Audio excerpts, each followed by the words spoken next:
producción ponga dos textos bíblicos que son conocidos por ustedes, pero que yo quiero. Isaías 48 y Mateo 24:35. Vamos a ver qué dice el libro de Isaías, para la gloria del Padre, del Hijo y del Espíritu Santo. ¿Cuántos dicen amén? Sécase la hierba, marchítese la flor, mas la palabra del Dios nuestro permanecerá para siempre. El cielo y la tierra pasarán, pero mis palabras no pasarán. Salude al... Revisa el ancla. Pueden sentarse, mis amados.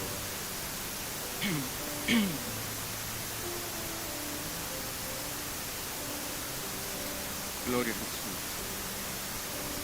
Todos entendemos que vivimos en un mundo de grandes cambios. Amén. Todos sabemos que vivimos en un mundo convulso entre la violencia, la mentira, el engaño, la traición, la maldad. Amén. Sabemos que ciertamente en este plano terrenal todo cambia, nada se queda igual. El Dios nuestro se preocupa de todos los detalles, a fin de que su alma y la mía se mantenga enfocada no solo en su primer libro, el de la naturaleza, que es el libro obviamente que nos habla de la presencia de Dios, del poder creativo de Dios. Alabado sea el nombre del Señor, refleja la maravilla de Dios en su creación. Pero tenemos un problema con ese primer libro, y es que no nos dice cosas que son trascendentes. El libro de la naturaleza no nos explica nada sobre nuestros orígenes. No nos dice de dónde venimos, no nos dice quiénes fueron nuestros progenitores. El primer libro no nos dice nada acerca de la caída del hombre en el pecado.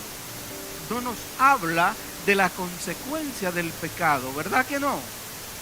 No nos dice cómo acercarnos a Dios y cómo aprender a vivir en armonía con el prójimo. No nos da una palabra de esperanza. Bendito sea el nombre del Señor. Nos deja en un estado todavía material y limitado. No es necesariamente negativo, sino limitado. Porque el hecho de poder observar la naturaleza, observar la creación, como nos dice el Salmo 19, la creación habla sin palabras. Amén. Pero el asunto es que hay que saberla oír, hay que saberla distinguir. Gloria sea el nombre del Señor. Ahora, cuando Isaías habla de que sécase la hierba y marchítase la flor, mas la palabra de nuestro Dios permanece para siempre. ¿De qué está hablando el profeta Isaías?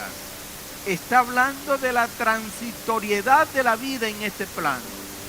Está hablando que no podemos ni debemos apegarnos a nada en este plano, porque todo aquí es temporal. El rey Salomón, después de haber vivido, gozado y manejado todos los bienes posibles materiales que se podía tener en su época, después de madurar en su vejez y empezar a ser más reflexivo, dice que todo es vanidad.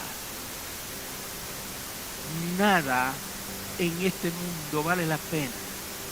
Solo el temor de Jehová es lo que debe permanecer en nuestro corazón.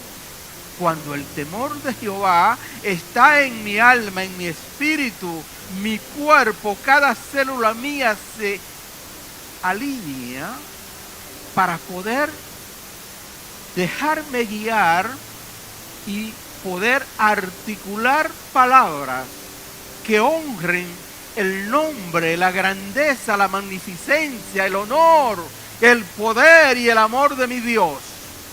Y cuando yo quito la mirada de mi situación que me aflige en el día de hoy o mañana, alabado sea el nombre del Señor, y pongo la mirada en el Señor y entiendo que en el Señor tengo libertad, porque el mismo Isaías dice en el capítulo 45, verso 22, mirad a mí todos los términos de la tierra y sean salvos, porque no hay más Dios sino que el Dios nuestro. Cuando nosotros escuchamos esta palabra, bendito sea el nombre del Señor, entonces vamos y le damos una ojeada a la historia de hombres, prohombres, algunos le llaman, que han tenido grandes logros en este plano. Gente que trabajaron para hacer dinero, para inventar cosas y han sido de gran bendición a la humanidad. No lo negamos. Pero esos hombres, así como la hierba se marchita, como la flor se marchita y la hierba se seca, su vida se seca y se apaga. Y todo aquello que han puesto su esperanza y han puesto como autoridad elementos naturales, han fracasado y fracasarán, porque al fin y al cabo la autoridad es la que debe gobernar. Pero la pregunta es, en el campo religioso, ¿cuál es la autoridad que debe gobernar? Hay tres tipos de autoridad religiosa. Primero, la razón. Segundo, la iglesia. Y tercero, la palabra de Dios. La razón ha hecho grandes conquistas. La tecnología se actualiza día a día. Tenemos grandes cosas, grandes inventos que nos hacen la vida terrenal más fácil. ¿Cuántos dicen amén? Pero todo eso se queda.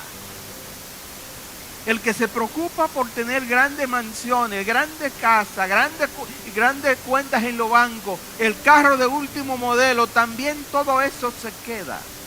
Nada de eso no lo podemos llevar. Amén. Bueno, pastor, ¿y qué vamos a hacer entonces? ¿Nos vamos a quedar anclados, meditabundos, esperando que Cristo venga? No, eso no es lo que estoy diciendo.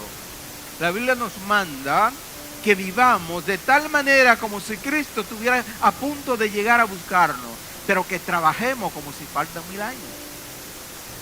Es decir, la Biblia tiene equilibrio. Bendito sea el nombre del Señor. Así que estas creencias de la razón, les voy a mostrar algunos ejemplos que compartí con las clases el jueves pasado, pero que creo que puede ayudarnos a clarificar nuestro estado conciencial tocante a la verdad. Como ustedes saben, en este plano hay una multiplicidad de verdades.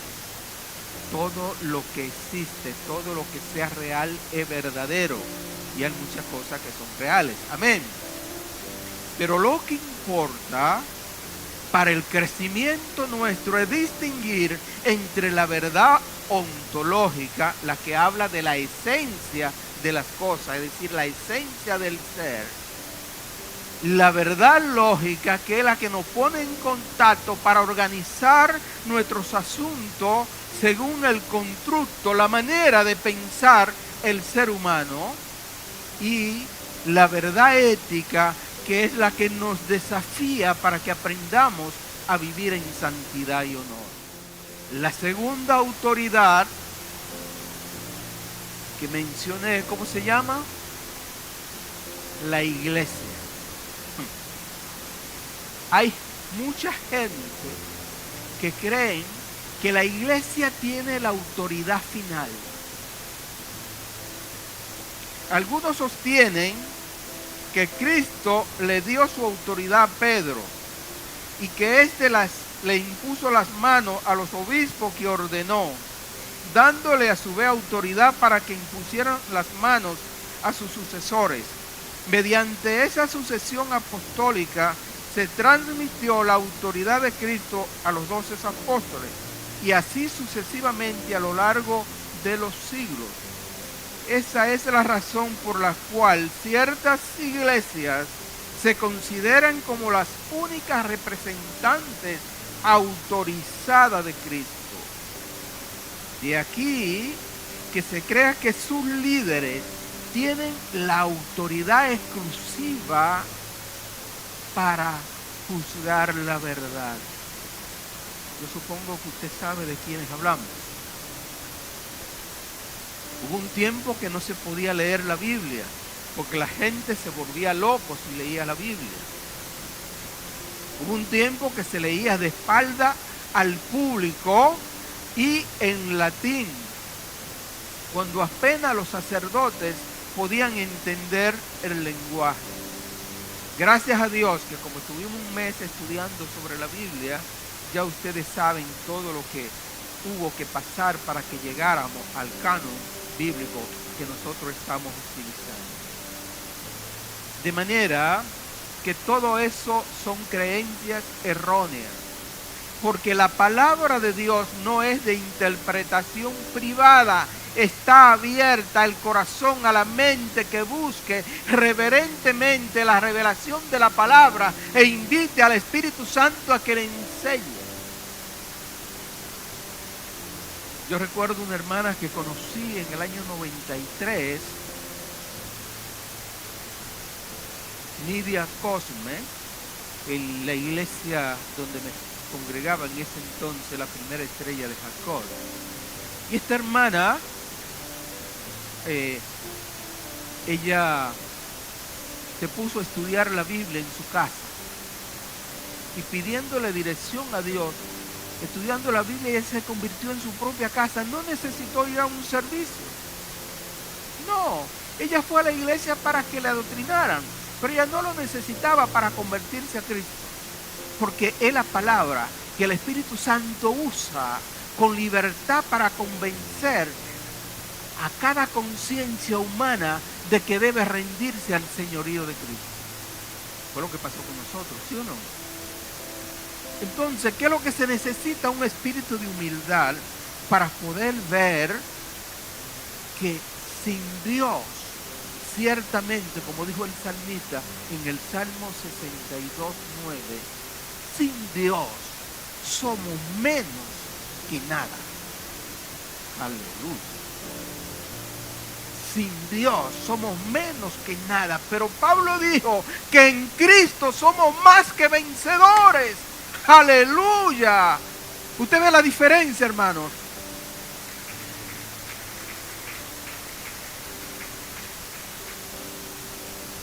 Entender esto es de suma importancia. Aleluya. Ahora, la gente oye sobre la autoridad de la razón, la autoridad de la iglesia y la autoridad de la palabra. Y la pregunta obligada es, entonces, ¿qué certeza tenemos al momento de poner nuestra confianza en una de estas autoridades?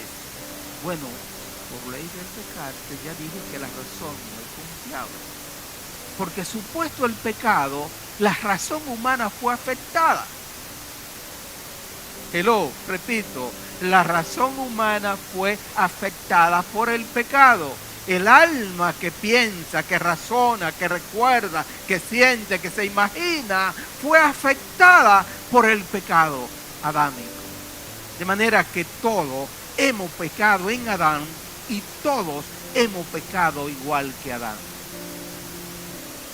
Amén. ¿O no dice Pablo?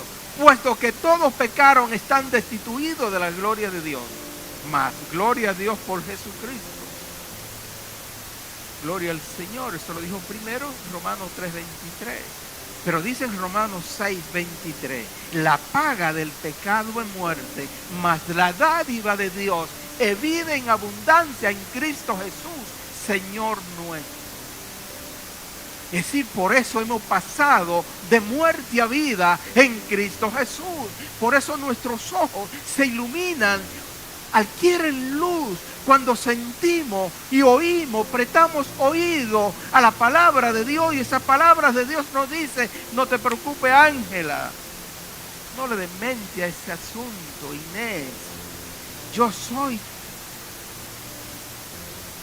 Dios. Tu marido es tu hacedor. Confía en Jehová, espera en Él. Aleluya. Y cuando nosotros estamos enfocados en Dios, las dolencias pueden estar en nuestro cuerpo. Los problemas pueden estar en la casa. Podemos tener mala comunicación con las parejas. Podemos tener mal manejo en el asunto de los hijos. Podemos tener dificultad con las finanzas, hermanos. Podemos tener una serie de dificultades. Pero cuando nos enfocamos en Dios y le creemos a Él y su palabra, entonces Dios es suficiente para nosotros. ¿Cuántos dicen amén? Si dejamos de serle fieles a Dios, no tenemos energía para servirle. No sé cuánto me escuchan. Si usted viene al servicio empujado, porque no quiere que nadie lo llame, porque usted faltó al servicio, usted no tiene la motivación correcta. Si usted viene al servicio porque quiere conocer gente nueva, porque se siente solo, este no es un club social, pero le acompañamos. Pero esa no es la razón correcta. La razón correcta, como decía el pastor asociado, usando el Salmo 100, es que usted entre por esa puerta con acción de gracia, con alabanza, con gozo, con regocijo. Primero porque está viva, está vivo, está en una sola pieza, viene aquí para recibir un booster, para recibir una palabra que lo impulse a mañana, sin importar que sea lo que pase, esa palabra le dé fuerza para seguir adelante. ¿Es así o no? Todo el que viene a oír a la iglesia quiere irse con unas palabras de esperanza, y es la obligación del predicador de dársela. Amén. No podemos manipular a Dios para que sane, liberte y haga milagros. No, esa está en la potestad de Él. Pero nosotros debemos usar su palabra para alimentarnos nosotros y ayudar a los demás a que se alimenten con ella. ¿Por qué? Porque Jesús dijo que Él es el pan de vida y Él es el verbo encarnado, según el apóstol Juan. En el principio era el verbo, y el verbo era con Dios, y el verbo no era un Dios, como dice traducción de Un Nuevo Mundo de los Testigos de Jehová, no, el verbo era Dios. Amén. Y todo lo que ha sido hecho, por Él ha sido hecho, y nada de lo que ha sido hecho sin Él ha sido hecho. Pero Él era la luz de los hombres, la luz del mundo. Pero el mundo prefirió las tinieblas antes que la luz. En este mundo dije que todo cambia. Aún los valores morales están languideciendo. La gente no se está conduciendo por valores éticos y morales. La gente se mueve por lo que le interesa, por lo que le hace sentir bien, por lo que les prometen que su vida va a ser maravillosamente feliz. E incluso los enamorados le mienten a las personas ante las cuales se sienten embelesados, porque eso es lo que produce el enamoramiento. Si me aceptas, te voy a hacer feliz. Ignorante, mentiroso, mentirosa. Tú no tienes la capacidad de hacer feliz a nadie. El único que tiene esa capacidad es Dios. Porque usted se puede encontrar con una pareja que usted la ame, que usted le sirva, óigame, 24/7, que usted le trata con el mayor respeto, con el mayor cariño, con el mayor esfuerzo, pero si no ha aprendido a amarse a sí misma, como comentaba la hermana Fátima Castro en la clase, yo estaba atrás, pero yo siempre estoy atento, gloria es el nombre del Señor, pues no está en condición de valorar el amor que usted le dé. Ahora, el deber suyo es amarle. Amén. Ese es su deber, porque si usted eligió y eligió mal, entonces tiene que seguir adelante, porque la unión es para siempre. No es hasta que dure la fiebre en la piel, no es hasta que la cosa y las finanzas marchen bien, es hasta que la muerte nos separe.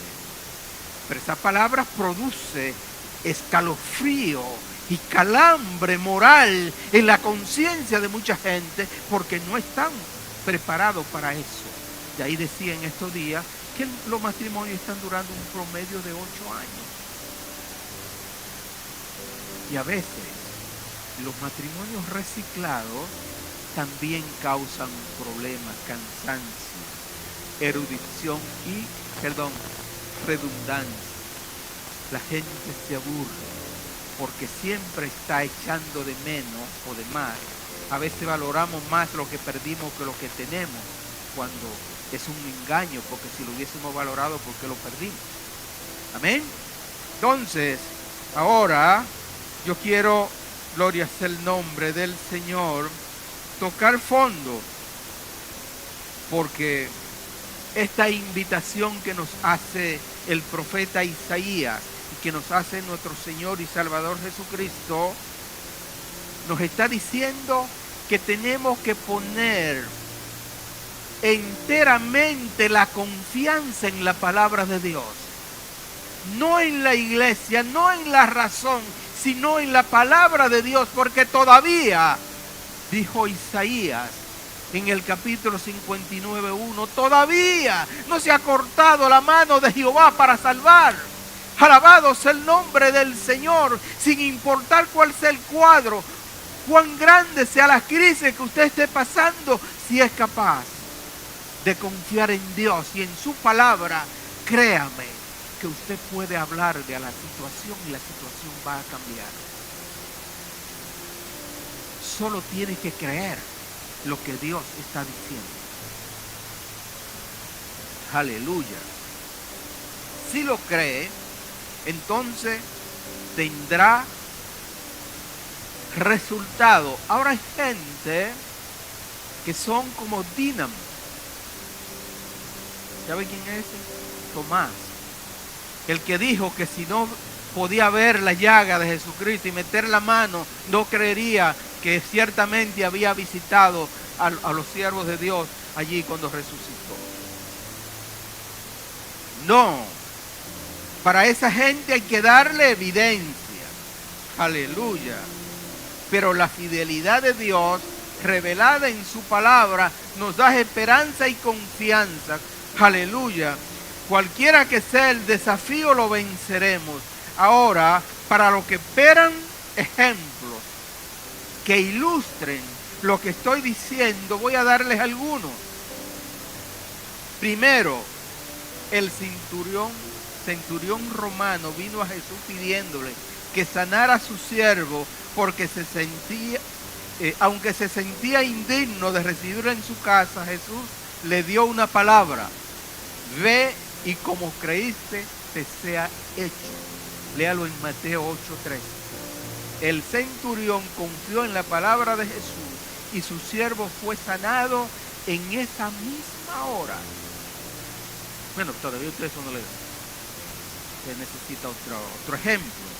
La mujer cananea pidió a Jesús que liberara a su hija de un demonio.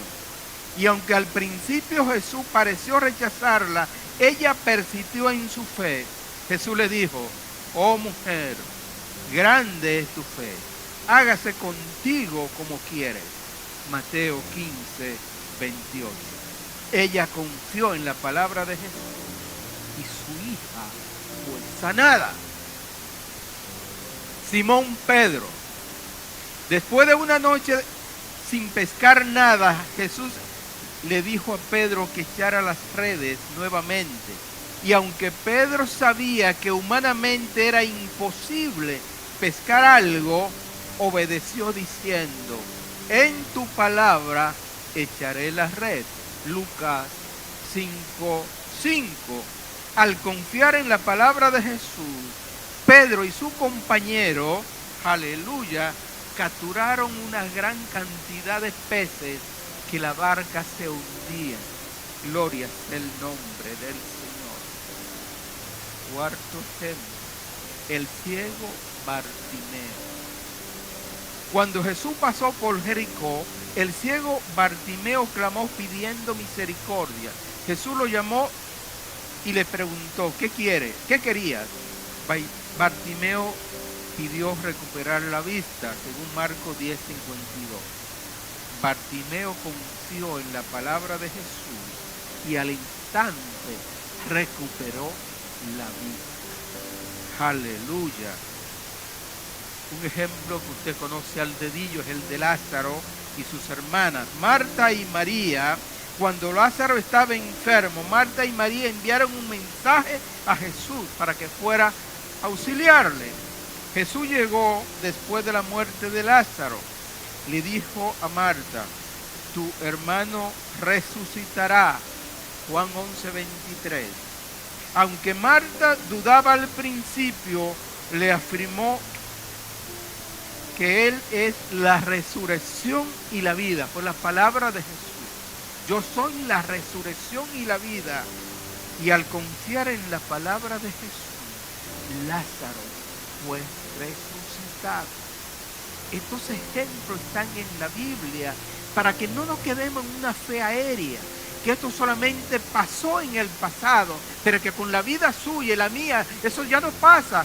No, a mí, yo leía con cierto interés la teología básica de Charles Reynolds, pero cuando me dijo que los milagros ya no eran de este mundo, ya no eran de este tiempo, que eso era solo para la iglesia primitiva, yo enganché en mi librero el libro y solamente cuando quiero frotar verdades le pongo la mano, porque yo creo que Dios se sigue moviendo igual que como se movía antes. A veces, aleluya,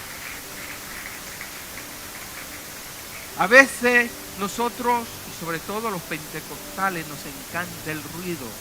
Fuimos diseñados para emocionarnos, y si no hay emociones, si no hay ruido, pues nosotros creemos ordinariamente que no pasa nada, pero la presencia de Dios está ahí. Óigame, para Él sanarle donde usted está sentado, o sanar el que está en casa, solo tiene que creer y decir: Señor, yo creo que tú puedes sanarme, y espero de ti que me sane. Cualquiera que sea el problema, usted se lo dice, porque tenemos acceso directo a Dios en el nombre de Jesús. Hay gente que creen que solamente si pasan al frente y le ponen la mano es que van a sentir a Dios. ¿Y por qué? Porque en su casa no sienten a Dios, porque no tienen tiempo en su agenda para pasar una hora o dos, óigame, de rodillas o sentado en un mueble sin dormirse, solamente enamorando a Dios, óigame, recordándole la grandeza de Dios. Yo me maravillo en pensar, y a veces cuando estoy meditando, digo, ¿usted sabe la diferencia que hay entre el ser humano y la demás criatura? Que Dios se tomase el tiempo y el cuidado para diseñar a este carapacho donde vive el alma y el espíritu de José Nicanor Rodríguez, para crearlo a imagen y semejanza de Él, en cuanto a señorío y en cuanto a dominio. Alabado sea el nombre del Señor, al hacernos tricónomos o tripartitos. Adoramos al Padre y al Hijo y al Espíritu Santo en un solo Dios, manifestado en tres personas, pero usted y yo tenemos espíritu, alma y cuerpo. Y Pablo, en esa oración maravillosa que hace en la carta a los Tesalonicenses 4:23, dice: y el mismo Dios de paz os santifique por completo en espíritu, alma y cuerpo. Alabado sea el nombre del Señor. Y Dios sigue diciéndonos, yo soy santo. Sé santo porque yo soy santo. Y sin santidad nadie verá al Señor. No es echándole zancadilla al otro para salir adelante. No. No es teniendo malos sentimientos porque el otro está progresando y yo no. No es sintiendo cosas feas por el otro, no es hablando mal, no es murmurando. Hermano, no es tratando de engañar al otro, no. Es tratando de ser fieles a Dios primero. Es prestar atención a la palabra del Señor. Dejarla que fluya en nuestro ser, pedirle al Espíritu Santo que la haga fluir en todos los escondrijos del corazón, la memoria, el estado de conciencia, para poder ver si hay alguna parcela, si hay alguna parte de su personalidad o la mía que todavía no se la hayamos entregado a Cristo. Y entonces usted canta, yo me rindo solo a Él. Solo a Él me rindo. Y cuando usted empieza a adorar y usted se rinde a Dios y lo hace de corazón, el cielo se inclina. Porque hay una música agradable que se oye en casa de mi Padre. Porque hay un grupo de hermanos y hermanas que no saben tanta Biblia, que no saben tanta teología, que no conocen mucha de religión, que ignoran más de lo que quisieran. Pero han creído en Dios y su palabra y adoran con libertad su nombre. Y cuando eso pasa, hermanos, hay una revolución en su ser. Usted empieza a sentir armonía, empieza a sentir paz interna. Usted deja de preocuparse porque el enemigo es especialista en traernos preocupación a nuestras vidas. ¡Wow! Casi el tiempo se me ha ido. Aleluya. Aleluya. Bendito sea. Ya estoy terminando, hermano. Dios es maravilloso. Voy a compartir finalmente esta palabra que usé el jueves y que algunos supongo que la escucharon del pensador, el doctor Payson. Al referirse a la Biblia, dijo lo siguiente, aleluya, destruye este volumen, tal como lo han tratado de hacerlo en vano los enemigos de la felicidad del hombre, y nos dejará sumido en profunda ignorancia con respecto a nuestro Creador, a la formación del mundo en que habitamos, al origen de nuestra raza y sus progenitores, a nuestro destino futuro, replegándonos al plano de la fantasía, de la duda y de la conjetura. Destruye, aleluya, este volumen y nos privará de la religión cristiana, con todos sus consuelos vivificantes, esperanzas y perspectivas que ofrece, no dejándonos nada sino elegir miserablemente entre alternativas que no funcionan, entre la lóbrega tiniebla de la infelicidad y la sombra monstruosa del paganismo. Destruye este volumen de la Biblia y despoblará el cielo. Aleluya. Cerrará para siempre su puerta a la desdichada posteridad de Adán. Restituirá al rey de los terrores su fatal aguijón. Sepultará la esperanza en la misma tumba que recibe nuestro cuerpo. Consignará a todos los que han muerto antes que nosotros al sueño eterno o la calamidad infinita.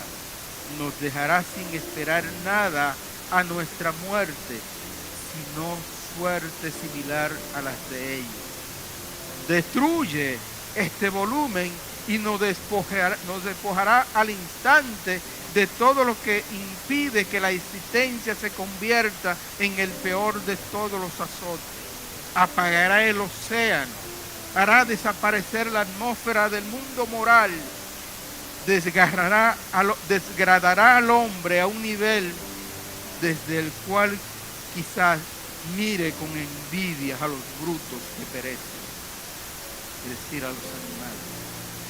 Solo la palabra de Dios es la que le da sentido a nuestra existencia. Solo la palabra de Dios es la que alumbra nuestro entendimiento. Solo la palabra de Dios es la que dice de dónde venimos, cómo hemos llegado, quién nos atrajo aquí y qué hacemos. Solo la palabra de Dios es la que nos da el impulso, la energía para poder tener la lucha cotidiana con las situaciones que se nos presentan. Solo la palabra de Dios nos va a dar luz para desentrañar la mentira del mundo y del diablo.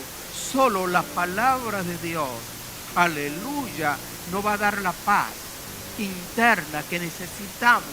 Solo la palabra de Dios va a avivar la esperanza en el día a día para este plano y la confianza en la persona, la presencia y la obra de Dios prometida en su santa y bendita palabra. De manera que no hay espacio, óigame, para dejar de leer la palabra con reverencia.